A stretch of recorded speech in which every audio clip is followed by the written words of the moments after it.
Hi Sagittarius! Kamusta? Welcome back to Pinay Angel Tarot. This is your July kapalaran para sa mga Sag general love reading. Kaya maaaring mag-resonate o hindi. Pero pag nag-resonate, comment nyo para alam ko. Kamusta kayo guys? Comment present para alam kong nanonood kayo. Tingnan natin ang energies connected sa'yo sa love life mo. We got Twin Flame. Trust the magnetic pull of your twin flame. It will guide you towards them. Wish. Someone you wish for is coming into your life. Imperfections. Love is a beautiful mess. Embrace its imperfections. Meron cheating dito, guys. Napaka-cheater. Kung sino man itong nasagap natin dito, yung taong kadil mo. Okay, pwede din itong baliktad. So, roles can be reversed. Pero someone is a big cheater. Avoid rushing to fill voids with love. Seek inner fulfillment first. Ito yung person na hindi makontento. Kaya lagi itong naghahanap ng kung sino yung makakapartner niya, makakasex niya, makakaharutan niya. Ayan, sorry kung straight to the point ako magsalita. Pero yan kasi yung nakakita ko dito at sinasabi ko lang. So, hindi siya makontento. Kaya siya laging naghahanap. Pero, actually, mahal ka naman itong taong to eh. Yung iba sa inyo, mag-twin flame kayo. Okay. Tumalon. 7 of Wands in reverse. Oh, malungkot siya ngayon. Parang saman dito, umiwas na lang kasi ayaw masaktan. King of Pentacles. Nag-focus sa kapirahan niya. 2 of Pentacles, 10 of Swords, and sa bottom of the deck is the Page of Wands. Okay, so una sa lahat, malungkot ngayon tong person na to kasi may gusto siyang sabihin sa'yo. Mukhang nagkaroon ng separation dito at gusto niyang kumonek ulit sa'yo. So, natatakot lang siya kasi pag nag-reach out siya sa'yo, baka daw mapahiya siya. Kaya naisip niya, paano kaya? Nagpaplano siya actually, pero hindi niya maisasagawa yung plano niya dahil sa takot niya. And yung unang card dito is 8 of Cups. Ito yung pagtalikod. So, alam mo, dahil sa frustration niya, kasi hindi kanya makontrol eh. Kaya siya tumalikod. Sa totoo lang, sabihin na natin na gusto ka niya, mahal ka niya, pero malakas kasi dito yung feeling na kailangan ka niya. Very codependent sa'yo itong taong to, which is unhealthy kasi yung happiness kasi niya is based on whether or not magkakaayos kayo. So, hindi healthy yun kasi dapat yung happiness niya is focus muna sa sarili niya. Ayusin niya muna yung buhay niya. Diba? Pero yun yung nakikita ko sa taong to eh, na nagtatrabaho naman siya, pero feeling niya kasi, malungkot siya kasi ikaw yung kailangan niya. And guys, itong taong ito din ay may ibang kadil. May iba siyang partner, kaharutan, kalandian. Hindi siya loyal sa'yo, hindi siya faithful sa'yo. Ayan, medyo maingay yung background ko. So, I hope okay naman yung audio. Comment nyo nga. May ending ngayon sa relationship nyo. Ayan, nandito yung 10 of Swords, oh. And, kahit sabihin na natin na, nilet go na niya to kasi gusto na niya mag-move on, pero masakit pa rin sa kanya. Okay? Ano ba kasing nangyari dito? Ang nakita ko kasi sa person mo, may gusto siyang sabihin sa'yo. Gusto kanyang kausapin. Ace of Swords and the 6 of Swords. Okay. Nagkaroon ng pag-usap sa inyo, tapos bigla na lang tong nag-decide na aalis. Or baka ikaw yung umalis bigla. Okay? Merong umalis bigla. Tapos yung isa, wala nang choice, wala nang magagawa kasi umalis na yung isa. Pwede ito nagkasagutan pa nga kayo eh. Okay, the reason kung bakit siya umalis, kasi ayaw niyang matuklasan mo yung mga sinisekreto niya. Ayan, may mga tao dito sa likod niya. Meron tinatago. And meron din dito May narinig ako na meron siyang tinakbuhan, hindi lang ikaw. So, pwede yan may pagkakautang siya na tinakbuhan niya. So, 3 of Pentacles and the 6 of Wands. Meron siyang pinag-aaralan and merong victory and success dun sa pinag-aaralan niya. Mukhang merong partnership. Meron siyang mga partners connected sa business. Yeah, may iba siyang taong kadil. Nakakaloka tong taong to. So, ayaw niyang malaman mo yung mga sinisikreto niya. Kaya mas pinili na lang niya na maghiwalay na lang kayo kaysa malaman mo na niloloko ka niya. Queen of Swords, the Magician, and the Queen of Pentacles. Ayan o. Yung iba sa inyo guys, dalawang babae yung kadil nito na karmic connection. At itong karmic na to ay kinokontrol siya. Magician, very manipulative yung energy. So, may mga struggle siya sa buhay niya na hindi man nakikita. This person is dealing with karmic connection. Okay. So, itong karmic na to, pwede itong nanay niya, ex niya, or baka may asawa na kasi itong taong to. Pero itong karmic ay connected sa finances niya. And also, meron din dito guys na nagsasabi na ito yung dapat mong gawin, dapat sumunod ka, ganito yung dapat mong gawin. Ayan. So, the Chariot is here with the Empress.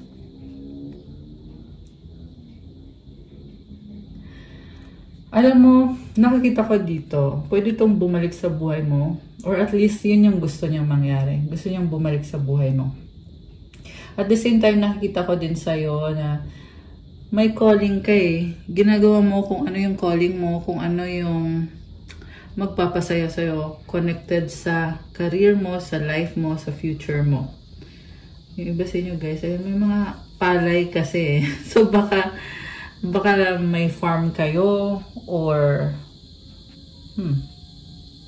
something about rice. Okay. And ang ganda ng energy mo dito kasi the Empress with the Chariot. You have success sa buhay mo, paparating or ini-enjoy mo na ngayon yung success na yon. Connected sa calling mo, and connected sa abundance. At nakikita ko, marami ka ding na-attract. Okay. So, we have Knight of Swords sa bottom of the deck. Bilis na energy eh. So, kung ikaw tong tumalikod bigla sa relationship nyo, biglaan, and nagkaroon ka ng progress sa buhay mo, positive change dahil sa pag-alis mo. So, 5 of Cups and the 3 of Wands. Okay, hindi rin madali yung pinagdaanan mo kasi naging emotional ka dito. Pero sinasabi dito, ngayon nagkakaroon ka ng clarity at pwede mong i-manifest kung anong klase ng buhay ang gusto mong ma-achieve. Mukhang nasa point ka ngayon na nakikita mo na yung progress. Kahit na yung pinagdaanan mo ay masakit, malungkot, hindi maganda. Okay. So, yung connected sa taong to, bakit? Okay, Hierophant. Grabe. Dama ko yung pagiging seryoso nitong taong to. Siguro kaya siya nagiging seryoso dito kasi nakikita niya na nag-grow ka, na parang ang saya-saya mo nang wala siya. So, siya naman yung nagkakaroon ng maturity na kailangan maging mature na din siya. Oh, wow. 2 of Cups. Alam mo, nakikita ka niya as soulmate niya. Okay, 10 of Pentacles, 9 of Swords. Oh my gosh, grabe. Grabe! 5 of Pentacles. So, parang sinasabi niya dito, tanggap ka niya eh. Kung anong gusto mong gawin sa buhay mo or gusto mong mangyari sa buhay mo, susuportahan ka niya. Pero, hoping siya na tanggapin mo pa siya. Ngayon guys, nakikita ko na gusto niyang bumalik sa'yo.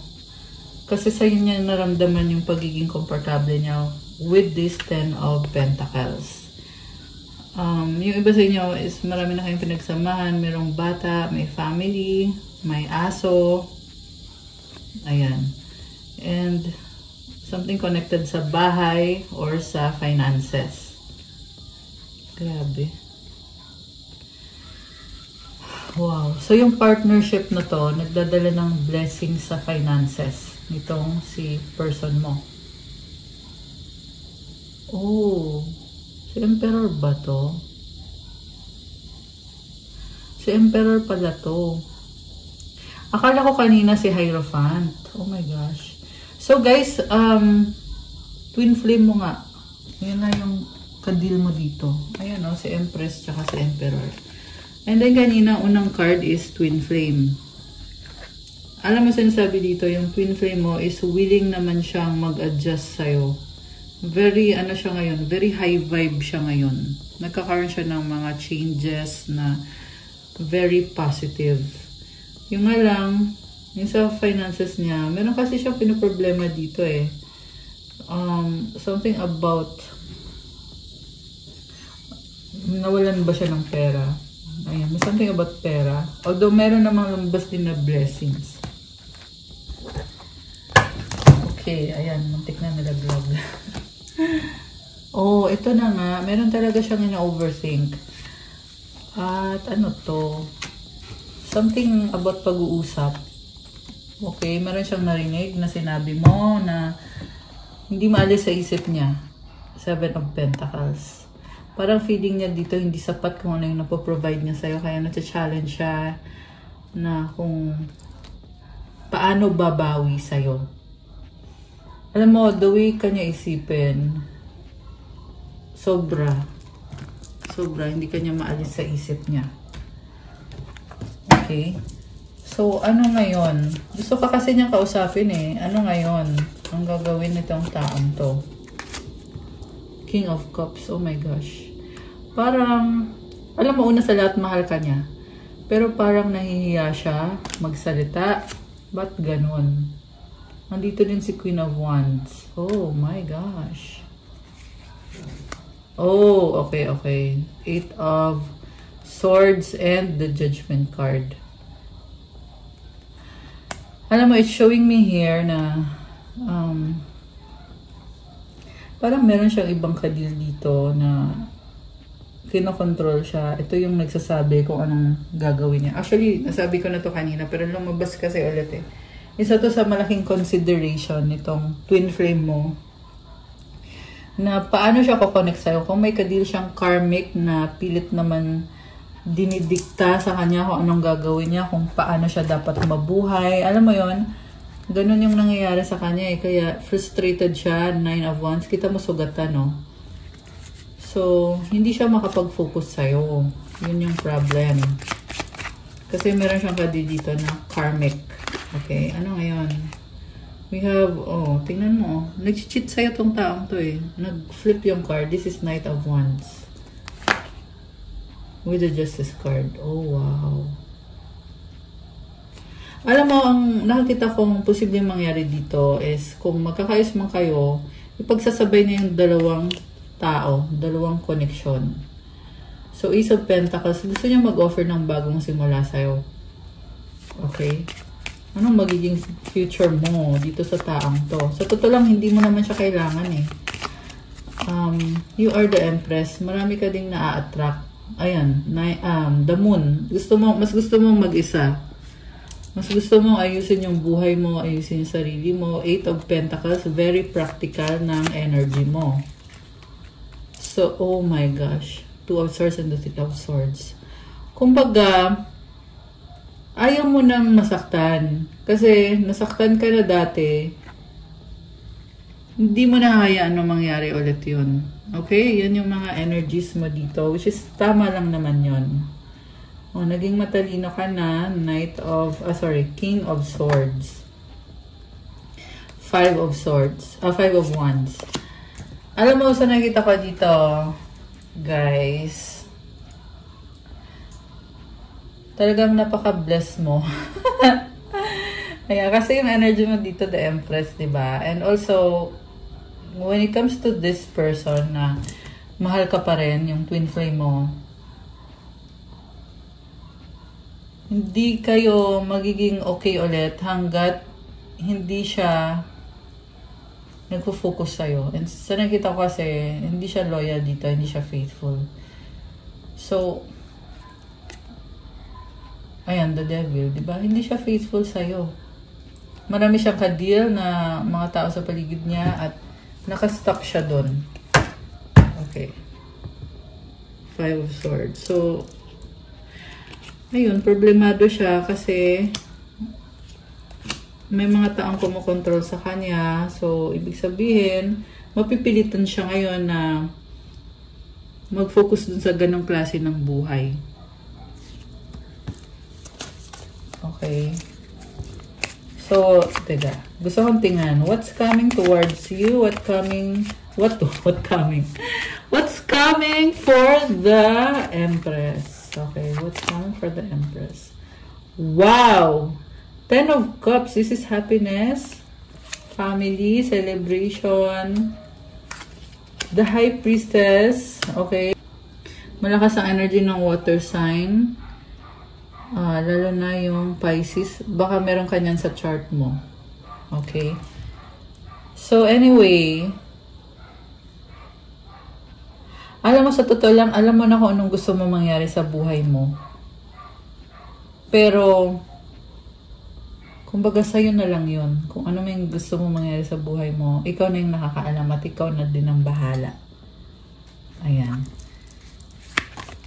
So, anything else? King of Wands and oh my gosh! Alam mo, may admirer ka. Ace of Wands and the Hermit. Baka may kadit kang fire sign, Aries, Leo, Sagittarius, Virgo energy. Okay, meron din dito. Oh, parang gustong bumalik.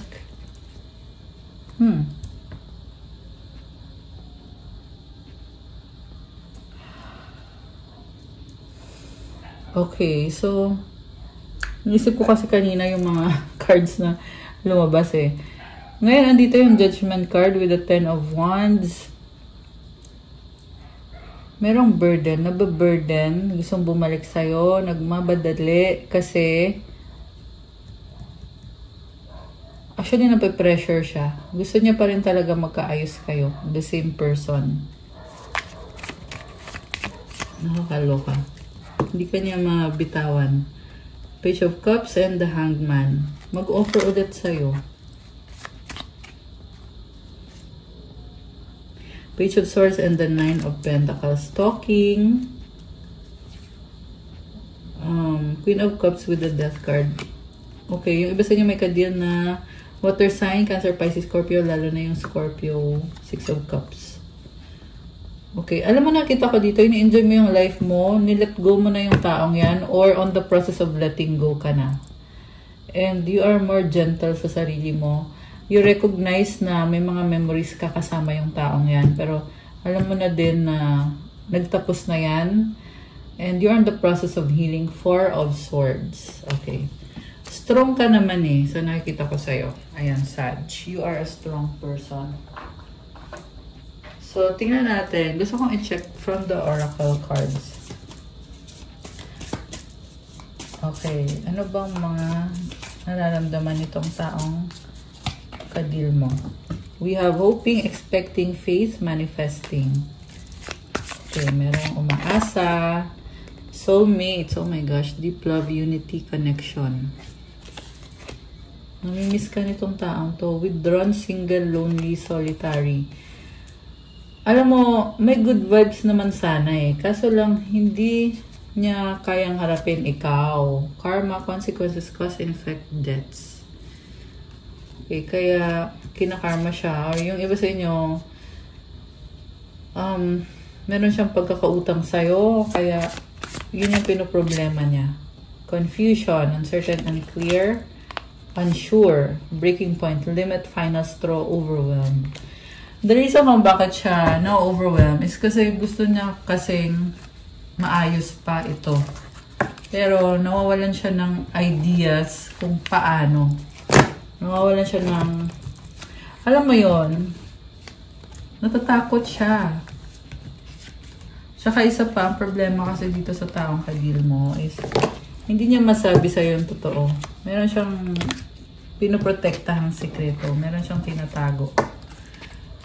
Iniwan ka din naman ng taong to eh. So, kumbaga, hindi para ipilit mo yung sarili mo sa taong hindi ka din naman kayang ipaglaban.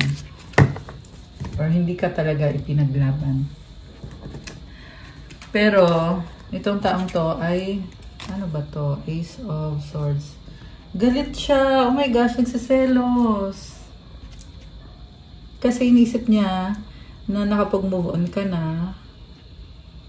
At nag-enjoy ka, may bago kang ka-sex or may bago kang karelasyon. Oh my gosh. Kaloka siya. So, anong mga mensahe ang gustong sabihin sa'yo nitong taong kadil mo? Tingnan natin. Anong mga gusto niyang sabihin sa'yo ngayon? Okay, crowded, magulo. Oh my gosh. Buntis. Oh my gosh, may nabuntis pa ata to. Nalilito, confused. Walang pag-asa. Yeah, magulo yung isip. Strong, mahal pa rin kita. Worried, paranoid. Sorry na, oops. Ano pa? Akin ka lang, possessive. Parang nagmamadali siyang makipag-ayos sa'yo kasi ayaw niyang magkaroon ka ng bago or ayaw na tuluyan kang mapunta kung meron ka ng bagong karelasyon. Ayusin natin, reconciliation. Oh my gosh. Pabago-bago, doubt, the one. Oh my goodness. Okay. So, anong mga mensahe ng mga angels mo para sa'yo? Mensahe ng mga angels ni Sag. Okay. 222 balance. Now is the time to take inventory of your feelings. Are there any feelings of imbalance or resistance? Divine whispers are here to remind you that the alignment that you seek also seeks you. Breathe, rest, and reset. Oh my gosh.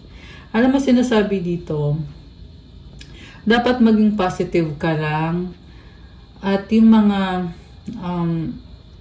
mga habits na hindi nakakatulong sa'yo, kailangan mo na yun i-let go. I-check mo daw yung sarili mo kung tama ba yung mga pag-iisip mo or yung the way you think. Kasi medyo nagiging hard ka sa sarili mo eh. So, kailangan mo din daw magpahinga at huminga muna at mag-reset. And also, kung ano yung gusto mong mangyari sa buhay mo is mangyayari naman talaga para sa'yo. I love that for you. Very positive. Affirmation mo, what feels peaceful and calm easily finds me as I restore the balance within me. Wow, I love that. So, to claim this energy, comment mo dyan, what feels peaceful and calm easily finds me as I restore the balance within me. Comment 222 to claim this beautiful energy. Andyan yung mga angels mo tumutulong sa'yo. Mukhang may adjustment na kailangan mong gawin. So, yeah, meron kang ginagawa na hindi nakakatulong sa'yo. Kailangan mo daw baguhin. Okay? Yan, para sa mga Sag. Wow, make it God's. Release the idea of my. As soon as you start to say the money, the relationship, the job, freedom arrives. When there's no grasping, the right actions get shown. Free me from the prison of my, dear Lord. So, ibig sabihin, isurrender mo daw kay God lahat kasi siya ang bahala sa'yo. Hindi mo daw kailangan kontrolin yung mga bagay-bagay. Kasi, mafe-feel mo daw na pag hindi mo daw kinokontrol, pag sinurrender mo daw yan kay God, mas na-enjoy mo yung life mo. At, papakita din sa'yo kung ano yung dapat mong gawin. So, kumalma ka lang, everything is in control, God is in control, at ginagabayan ka sa kung ano yung dapat mong gawin. Ayan. So, una sa lahat, surrender. Make it God's. Yan yung pinaka-mensahe dito para sa'yo. Ayan. I love this message. Grabe. Ang lalim, actually. And I just saw 333 angel numbers on the screen. Ayan, okay guys, that's all for you, Sag, for your July Kapalaran. Thank you for watching. Please like the video, comment, subscribe, hit the notification bell. Let me know kung nag-resonate ba or kung ilang percent nag-resonate. Kung kailangan mo ng gabay, pwede kang magpa-private reading. May bayad yon kasi ikaw mismo yung i-reading. So, message nyo ako sa Viber or sa WhatsApp. Nasa description box po yung mga contact details. And check out nyo din yung Instagram ko for those who want to check out or yung crystals kasi tutulong sa'yo para gumanda yung energy mo and tutulong sa manifestation nyo. Thank you, Sagittarius. Have a good day. God bless you. Stay safe. See you again soon. Love you guys. Good night and God bless. Bye!